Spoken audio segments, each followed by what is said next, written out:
नमस्कार, आप देख रहे हैं इंदौर फर्स्ट, आपके शहर और आपके आसपास घटित तमाम हलचलों की जानकारी और अहम खबरों के साथ मैं हूं दिव्या खोबरे। आइए जानते हैं खबरों को विस्तार से। दरअसल MBA परीक्षा के परिणाम आ चुके हैं और कुछ छात्रों का कहना है कि सिर्फ 20 से 30% छात्र की पास हो चुके हैं और बाकी के छात्रों को फेल कर दिया गया है या उन्हें सप्लीमेंट्री दे दी गई है और ऐसे छात्रों को पास कर दिया गया है जो पढ़ाई में काफ़ी कमज़ोर हैं। उसी के विरोध में आज देवी अहिल्या विश्वविद्यालय पहुंचे। वहीं कुलपति से चर्चा के दौरान कॉपियों की पुनः जांच की मांग की गई, जिसको लेकर कुलपति ने सिर्फ 2 विषय पर पुनः जांच के निर्देश दिए हैं, जिसको लेकर भी छात्र संतुष्ट नजर नहीं आ रहे हैं। छात्रों की मांग है कि सारे विषयों की पुनः जांच कराई जाए।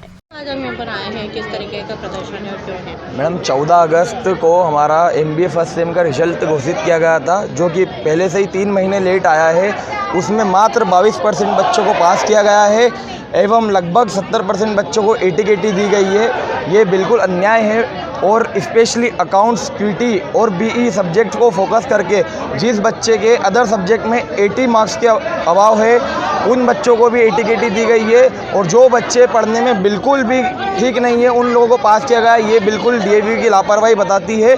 बच्चों को परेशान किया जा रहा है। हमने रीचेकिंग का मैडम को बोला है, मैडम ने केवल 2 विषयों में रीचेकिंग का कहा है, जो कि ठीक नहीं है। कई बच्चों के साथ अन्याय हो रहा है। बाहर से छात्र इंदौर में आके पढ़ाई करते हैं, DAV A ग्रेड यूनिवर्सिटी, उसके बावजूद यहाँ पे बच्चों को परेशानियों का सामना लगातार करना पड़ता है, जो कि हमारे साथ बिल्कुल गलत है।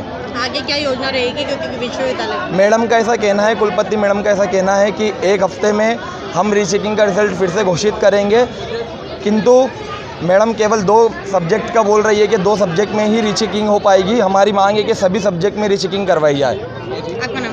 मेरा नाम तुषार गौड़ है, मैं महाराजा रंजीत सिंह कॉलेज का छात्र हूँ। मैम, आज NSUI के कुछ बच्चे आए थे, क्या समस्या लेकर आए थे? ये MBA के फर्स्ट सेमेस्टर के बच्चे थे और कुछ उनके साथ लीडर्स भी थे। तो वो लोग बता रहे थे कि MBA के पेपर में थोड़ी सी हार्ड मार्किंग हुई है, तो उनमें से बच्चों के नंबर अच्छे नहीं आए। 2 पेपर विशेष हैं जिसमें ज़्यादा बच्चों की 80 आई है। तो क्योंकि वो काफ़ी प्रेशराइज कर रहे थे, तो हमने कहा नहीं, मतलब वैसे भी उनकी समस्या को समझकर भी हमने कहा कि जो 2 पेपर हैं उनकी हम एक तरह से रिव्यू करा देंगे।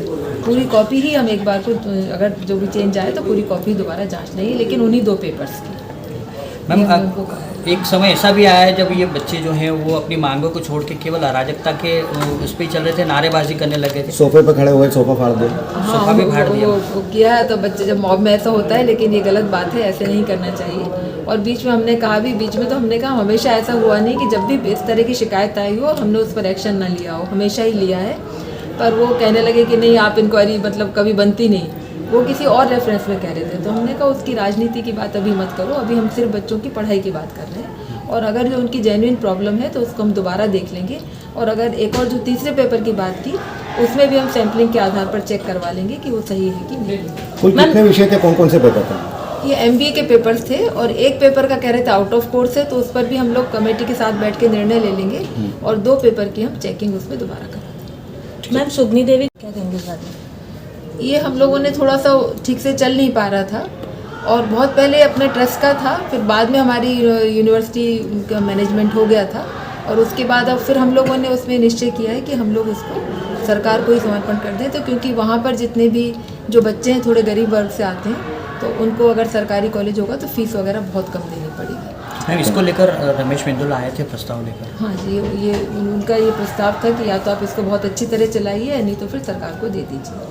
तो अच्छी तरह से चलाने की हम लोगों ने कोशिश की है, पर उतना अच्छा वो चल नहीं पाया, क्योंकि वहाँ हमारे यहाँ भी सरकार का कोई सपोर्ट इतना नहीं मिल पाता हमें।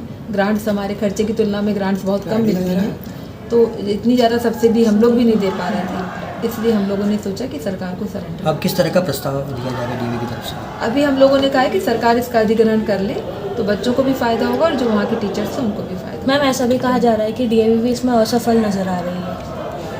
असफल तो वैसे हमारे मैनेजमेंट का पार्ट ही था, पर जितने समय में मैं आई मैंने कोशिश की कि वहाँ की थोड़ी व्यवस्थाओं को हम सुधारें, क्योंकि बहुत पहले से एक बार हम लोगों ने जो इनके सैलरी वगैरह नहीं मिली थी तब पैसे उनके दिए थे सब लोगों के, तो काफ़ी सारे पैसे हमारे फंसे भी थे। फंसने की बात नहीं, मतलब हमारे ही था, लेकिन उसका कुछ रिटर्न नहीं मिल पाया था। अगर वही पैसे सरकार की तरफ से हमें वापस मिल जाते तो हम उसके कॉलेज की ही बिल्डिंग्स वगैरह बनवाने में उनको लगा सकते थे।